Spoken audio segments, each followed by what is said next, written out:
సంక్షోభంలో పట్టు గొమ్మలు. తెలంగాణ రాష్ట్రం ఏర్పడితే సీమాంధ్రకు సంబంధించిన నాయకులు తెలంగాణ సమాజానికి మేలు చేస్తలేరు.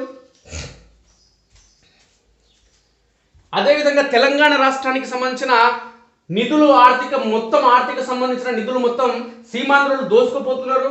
కాబట్టి సీమాంధ్రుల పాలన పోవాలి, తెలంగాణ రాష్ట్రం రావాలి.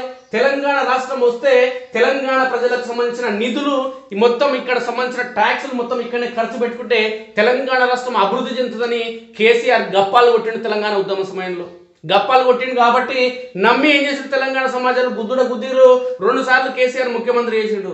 కానీ కేసీఆర్ ఏం చేసిండు, కోనోకార్పస్ మొక్కలు తీసుకొచ్చి ఈ ప్రపంచంలోని అనేక మెజార్టీ దేశాలు, ఈ భారతదేశంలోని అనేక మెజార్టీ రాష్ట్రాలు ఏవైతే కోనోకార్పస్ మొక్కలను బహిష్కరించడం జరిగిందో ఆ మొక్కలు నాటొద్దురా బాబు, ఈ విషపూరితమైనవి శ్వాసకోశ వ్యాధులను వ్యాపించేలా చేస్తాయి, మనుషులు చచ్చిపోవడానికి కారణమవుతాయి కోనోకార్పస్ మొక్కలు అంటే.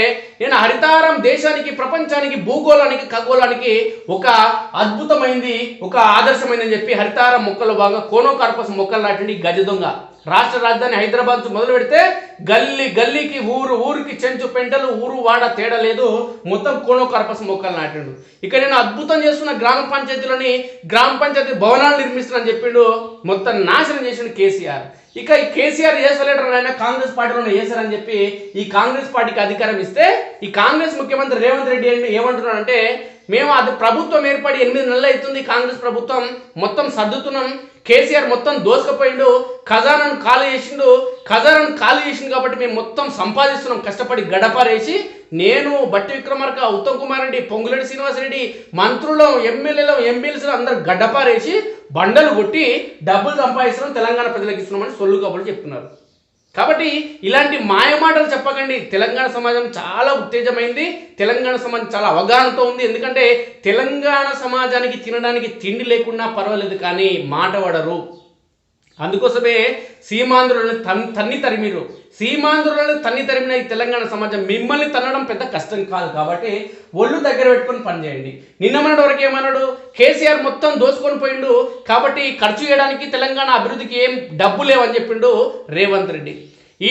ఈ సమయం చెప్పుకుంటూ పోయి స్థానిక సంస్థల ఎన్నికలు ముగిసి 6 నెలలు దాటుతుంది కాబట్టి మేము 6 నెలలు దాటుతుంది కాబట్టి కేంద్రం నిధులు తెలంగాణ రాష్ట్రానికి రావు, గ్రామ పంచాయతీలకు రావు కాబట్టి గ్రామ పంచాయతీలకు నిధులు రాకుంటే అభివృద్ధి కుంటుపడితే తెలంగాణ సమాజం వెనుకబడుతుంది, గ్రామ పంచాయతీలు మొత్తం నీరు గారిపోతాయి కాబట్టి బీసీల రిజర్వేషన్లు లేకుండానే స్థానిక సంస్థల ఎన్నికలకు మేము పోతాం, లేదంటే గ్రామ పంచాయతీలు మొత్తం వెనుకబడతాయి. ఒక్క బీసీల కోసం చూస్తే ఈ తెలంగాణ రాష్ట్రంలోని రెడ్డులు, దొర్రలు, బీసీలు, ఎస్సీలు, ఎస్టీలు అన్ని కులాలు మొత్తం వెనుకబడతాయి కాబట్టి బీసీ కులగణన ఇప్పుడు ప్రాముఖ్యం కాదు అంటున్నాడు రేవంత్ రెడ్డి. అదేవిధంగా కాంగ్రెస్ పార్టీలు ఏమంటున్నారు, ఖచ్చితంగా వెంటనే సెప్టెంబర్ నెలలో స్థానిక సంస్థల ఎన్నికలను నిర్వహించకుంటే కేంద్రం నుంచి రావాల్సిన నిధులు రావు అంటున్నాడు రేవంత్ రెడ్డి. కేంద్రం నుంచి నిధులు 6 నెలలు ఎన్నికలు నిర్వహించకుంటే రావు అంటున్నాడు. ఎందుకంటే పదవీ కాలం ముగిసిన తర్వాత అది రాజ్యాంగంలో ఉంది, రావు. మరి గ్రామ పంచాయతీలకు ఇన్ని రోజులు ముఖ్యమంత్రి అయినావు, ఎందుకు నువ్వు నిధులు కేటాయించలేదు? 8 నెలలుగా నిధులు ఎందుకు కేటాయించలేదు? దానికి కూడా స్థానిక సంస్థల ఎన్నికలు అడ్డొచ్చాయా? ప్రత్యేక అధికారులు నియమించిన స్థానిక సంస్థల ఎన్నికలు నిర్వహించుకున్నా, మరి ప్రత్యేక అధికారులు నువ్వు నిధులు మంజూరు చేసి అభివృద్ధి చేస్తే వద్దన్నారా? ఏమన్నా వద్దు నాయన మేము సర్పంచులం కావు, ఇప్పుడే వద్దు నిధులు, సర్పంచులు వచ్చిన తర్వాత నిధులు మంజూరు చేయని చెప్పిరా నీకు ప్రత్యేక అధికారులు కూడా? మరి ఇన్ని రోజులు నువ్వు నిధులు మంజూరు చేయలేదు. ఈరోజు స్థానిక సంస్థల ఎన్నికలు పూర్తయి ఎన్నికల పదవీ కాలం గడువు ముగిసి 6 నెలలు గడుస్తుంది కాబట్టి 6 నెలల దాటితే కేంద్రం నిధులు రావడం కాబట్టి ఖచ్చితంగా బీసీ కులగణన లేదు, జనాభా ప్రాతిపదికన రిజర్వేషన్ లేవు, మేము ఎన్నికలు పోతామని దొంగ నాటకాలు ఆడుతున్నారు రేవంత్ రెడ్డి. కేసీఆర్ మాయ మాటలను నమ్మి ఈ తెలంగాణ సమాజం 2 సార్లు మోసపోయింది, 3ఓసారి మోసపోయిందా? గుద్దితే కేసీఆర్ కుర్చీ ఊసిపోయింది. నీ కుర్చీ ఊసిపోవడం పెద్ద కష్టం కాదు. ప్రజలతో పాటు కాంగ్రెస్ పార్టీ నాయకులు అనుకున్న నీ కుర్చీ తుస్కు అంటది, ఎప్పుడు పోతుందో తెలియదు.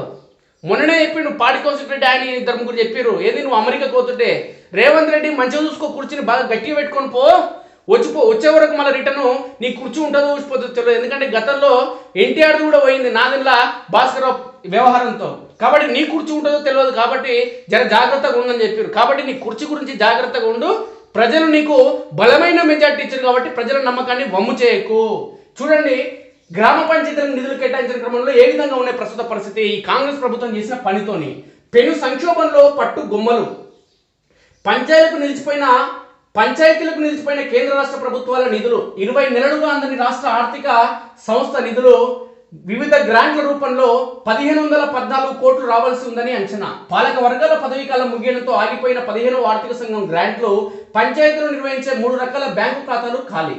బిల్లులు రాక అప్పుల్లో మాజీ సర్పంచులు, సర్కారు బకాయిలు 680 కోట్లు.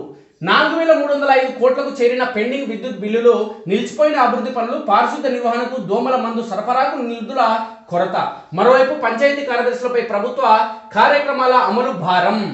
గ్రామాలు దేశానికి పట్టు గుమ్మలంటూ చెప్పుకోవడమే కానీ ప్రభుత్వాలు ఏమాత్రం పట్టించుకోవడం లేదు. నిధులు నిలిచిపోవడంతో సమస్యల పరిష్కారం కాక పంచాయతీల్లో పాలన అస్తవ్యస్తంగా మారింది. ప్రభుత్వం బిల్లులు మంజూరు చేస్తుంది కదా అన్న ఉద్దేశంతో పారిశుద్ధ్యం, డ్రైనేజీ నిర్వహణ, అవసరమైన భవన నిర్మాణాల కోసం సొంత డబ్బులు ఖర్చు చేసి సర్పంచులు బిల్లులు రాక అప్పుల ఊబిలో కూరుకుపోయారు. రాష్ట్ర వ్యాప్తంగా ఉన్న 12,769 గ్రామ పంచాయతీలకు సర్పంచులుగా పనిచేసిన వారిలో సగం మందికి పైగా అప్పులు, వడ్డీల భారం మోస్తూ బిల్లుల కోసం ప్రభుత్వ కార్యాలయాల చుట్టూ తిరుగుతున్నారు. ఒక్కో తాజా మాజీ సర్పంచ్కి 8 లక్షల నుంచి 35 లక్షల వరకు బకాయిలు రావాల్సి ఉన్నట్లు సమాచారం. వీరిలో కొందరు ఒత్తిళ్లు భరించలేక ఆస్తులు అమ్ముకుని అప్పులు తీరుస్తున్నారు. మరోవైపు పంచాయతీలకు నిధులు మంజూరు చేయని ప్రభుత్వం ఎప్పటికప్పుడు వివిధ కార్యక్రమాల అమలు కోసం మాత్రం ఆదేశాలు మాత్రం జారీ చేస్తుంది. ప్రస్తుతం పంచాయతీ పాలక వర్గాల పదవీ కాలం ముగియడంతో పంచాయతీల కార్యదర్శులు తమ జేబులోంచి ఖర్చు చేయాల్సిన పరిస్థితి నెలకొంది. ఇక నిధులు లేవు. గ్రామీణ స్థానిక సంస్థలకు గ్రాంట్లను పంపిణీ చేయాలన్న 15వ ఆర్థిక సంఘం సిఫార్సు మేరకు 2021-22 నుంచి వరుసగా గ్రామ పంచాయతీలు, మండల ప్రజా పరిషత్తులు, జిల్లా ప్రజా పరిషత్కు 85%, 10%, 5% నిష్పత్తిలో నిధులు కేటాయిస్తున్నారు. ఈ గ్రాంట్ల వినియోగానికి మార్గదర్శకాలు సూచించి ప్రతి సంవత్సరం జూన్, అక్టోబర్లో 2 విడతలుగా నిధులు విడుదల చేస్తున్నారు. మరోవైపు రాష్ట్ర ప్రభుత్వం ఒక్కో ఓటర్కు 65 నుంచి 115 చొప్పున ఇస్తుంది. అయితే గత 20 నెలలుగా ఎస్ఎఫ్సి నిధులు రావడం లేదని పంచాయతీ కార్యదర్శులు చెప్తున్నారు. మరోవైపు పంచాయతీ పాలక వర్గాలు పదవీ కాలం ముగియడంతో ఈ ఏడాది జనవరి నుంచి 15వ ఆర్థిక సంఘం నిధులు సైతం నిలిచిపోయాయి. ఇక ముగిసిన సర్పంచుల పదవీ కాలం. ఇక ఇసుక సెస్, సేనరేజ్, రిజిస్ట్రేషన్ ఛార్జీలు తదితరాలు జమ చేసుకుంటూ రాష్ట్ర ఆర్థిక సంఘం నిధుల కింద ప్రభుత్వం తలసరి 800 వరకు గ్రామ పంచాయతీలకు గతంలో ప్రభుత్వ నిధులు మంజూరు చేసింది. 2019 జనవరి 21, 25, 30 తేదీల్లో రాష్ట్ర వ్యాప్తంగా గ్రామ పంచాయతీలకు ఎన్నికలు జరిగాయి.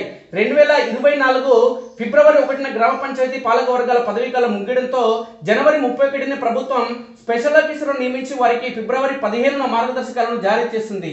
అయితే సర్పంచుల పదవీకాలం ముగిసే 6 నెలల ముందే నిధులు నిలిచిపోగా పదవీకాలం ముగిసి 6 నెలలు కావస్తుండగా పంచాయతీలకు వివిధ గ్రాంట్ల రూపేణ రావాల్సిన సుమారు 1514 కోట్లు మంజూరు కాకుండా నిలిచిపోయాయి. దీంతో అభివృద్ధి పనులు ఆగిపోగా విద్యుత్ బకాయిలు ఇప్పటికే 4305 కోట్లకు చేరుకోవడంతో పంచాయతీలు పెను సంక్షోభంలో చిక్కుకుపోవడమే పరిస్థితి ఏర్పడింది. 3 ఖాతాలు ఖాళీ. గ్రామ పంచాయతీలకు ఉండే 3 రకాల బ్యాంకు ఖాతాలు పూర్తిగా ఖాళీ అయ్యాయి. ఆస్తి పన్ను అరకొరగా వసూలు అవుతున్న ఖర్చు 4గింతలు ఉండడంతో ఆ ఖాతా ఎప్పుడు ఖాళీ అవుతుంది. రెండోదైన ఎస్ఎఫ్సి ఖాతాలో రాష్ట్ర ప్రభుత్వం నిధులు జమ చేస్తుంది. వీటిని ట్రెజరీ ద్వారా డ్రా చేయాల్సి ఉంటుంది. అయితే 20 నెలలుగా నిధులు నిలిచిపోయాయి. మూడోది 15వ ఆర్థిక సంఘం నిధులకు సంబంధించింది. కేంద్ర ప్రభుత్వం నేరుగా గ్రామ జనాభా, ఓటర్ల ఆధారంగా నిధులు జమ చేస్తుంది. వీటిని ప్రత్యేక సూచనల మేరకు ఖర్చు చేయాల్సి ఉంటుంది. ప్రస్తుతం 15వ ఆర్థిక సంఘం నిధులు కూడా నిలిచిపోవడం జరిగింది. అప్పులు కట్టడానికి ప్లాట్లు అమ్మేనంటూ గ్రామాభివృద్ధి లక్ష్యంగా పనులు చేసే గ్రామ పంచాయతీ భవనం, ప్రభుత్వ పాఠశాలలో కిచెన్ షెడ్, సీసీ రోడ్లు, డ్రైనేజీ సబ్ సెంటర్ నిర్మాణం చేపట్టా. పనులు పూర్తి కాగానే బిల్లులు వస్తాయని ధీమాతో చాలా వరకు అప్పులు చేసి పనులు పూర్తి చేశా.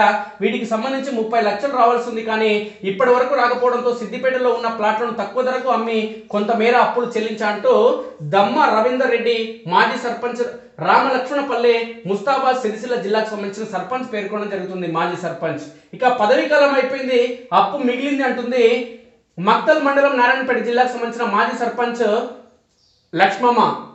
నారాయణపేట జిల్లా మక్తల్ మండలం మాద్వార గ్రామంలో 2 ఏళ్ల కింద 40 లక్షలతో డ్రైనేజీ సీసీ రోడ్లు గ్రామ పంచాయతీ భవన నిర్మాణాలు చేపట్టారు. కానీ వీటికి సంబంధించిన బిల్లులు ఇప్పటివరకు రాలేదు. అభివృద్ధి పనులతో ఊరు బాగైంది, తాము మాత్రం అప్పుల పాలయ్యమంటూ మాజీ సర్పంచ్ ఈడికి లక్ష్మమ్మ ఆవేదన వ్యక్తం చేస్తున్నారు. ఇక రాష్ట్రంలో ఉన్న మొత్తం జనాభా ఒకసారి చూస్తే 3,50,03,674. ఇది 2011 జనాభా లెక్కల ప్రకారం. ఈ దొంగలు జనాభా లెక్కలు చేయరు. జనాభా లెక్కలు చేసిన రేషన్ కార్డుతో చేసామని ఓడంటాడు, ఎలక్షన్ కార్డుతో చేసామని ఓడంటాడు.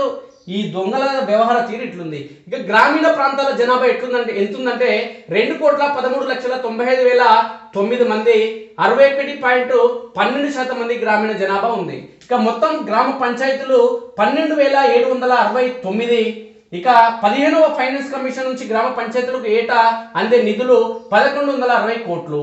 ఇక స్థానిక సంస్థలకు 15వ ఫైనాన్స్ కమిషన్ కేటాయించిన నిధుల తీరు ఒకసారి చూస్తే 2021-22లో 1,365 కోట్లు ఇక కేటాయించడం జరిగింది. అదేవిధంగా 2022లో అంటే మొత్తానికి ప్రాథమిక అన్గ్రేడెడ్ 40%, టైడ్ 60%, మొత్తంగా విడుదలైన నిధులు, మొత్తం గ్రాంట్లు ఎన్ని అనే కోణంలో ఒక వార్త వచ్చింది. కానీ ప్రభుత్వం ఏది మారినా, ఎవరు ముఖ్యమంత్రి అయినా ప్రజల జీవితాలు మారవు అనేది సుస్పష్టం.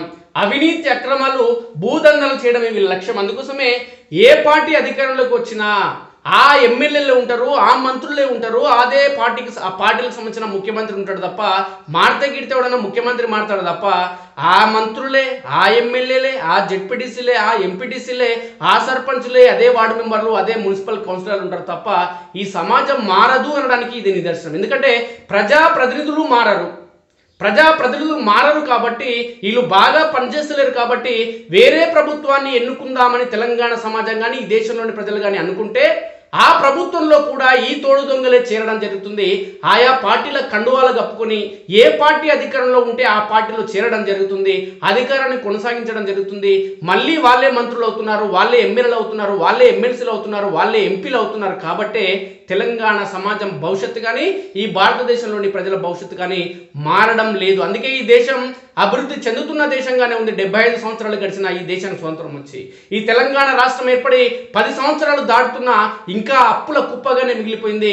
సమైక్యాంధ్ర ప్రదేశోడు పాలించినప్పుడే ఈ తెలంగాణ ప్రాంతం మిగులు బడ్జెట్తో ఉంది. సొంత పాలన వస్తే బాగుపడుతుంది తెలంగాణ రాష్ట్రం అనుకుంటే, సొంత పాలన చేసినోడు, సొంత ప్రాంతంలో పుట్టినోడు ఈ రాష్ట్రాన్ని సర్వనాశనం చేయడం జరిగింది. ఈ రాష్ట్రాన్ని సర్వనాశనం చేసింది గజ దొంగ అని చెప్పి కాంగ్రెస్ పార్టీకి అధికారం ఇస్తే ఈ పార్టీ కూడా ఈ తెలంగాణ రాష్ట్రం దశ మార్చే అవకాశం మాత్రం లేదు. కానీ భూ కబ్జాలు మాత్రం ఆల్రెడీ ప్రారంభించడం జరిగింది. ఎవరైతే కేసీఆర్ ప్రభుత్వంలో భూ కబ్జాలు చేయడం జరిగిందో నేడు రేవంత్ రెడ్డి ప్రభుత్వంలో కూడా వాళ్ళే భూ కబ్జాలు చేయడం జరుగుతుంది. వాళ్ళే నాయకులుగా చలామణి కావడం జరుగుతుంది. కాంగ్రెస్ పార్టీ నాడు టీడీపీ అధికారంలో ఉంటే వాళ్ళే ఉన్నారు ప్రజాప్రతినిధులు, ఎమ్మెల్యేలు, ఎంపీలు. అనంతరం తెలంగాణ రాష్ట్రం ఏర్పడింది, కేసీఆర్ ముఖ్యమంత్రి అయితే మళ్ళీ వాళ్ళే ఎమ్మెల్యేలు ఎమ్మెల్సీలు అయ్యారు, మంత్రులు అయ్యారు, ఎంపీలు అయ్యారు. ఇప్పుడు రేవంత్ రెడ్డి నాయకత్వంలో కూడా వాళ్ళే సగానికి పైగా ఎమ్మెల్యేలు, ఎంపీలు, ఎమ్మెల్సీలు అయ్యారు. కాబట్టి నాయకులు మారరు, పార్టీ మాత్రమే అధికార పార్టీ మాత్రమే మారుతుంది, నాయకులు వాళ్ళే ఉంటారు. కాబట్టి ఈ సమాజం యొక్క బతుకులు మారవు అనడానికి ఇది ఒక నిదర్శనంగా చెప్పుకోవచ్చు మిత్రులారా.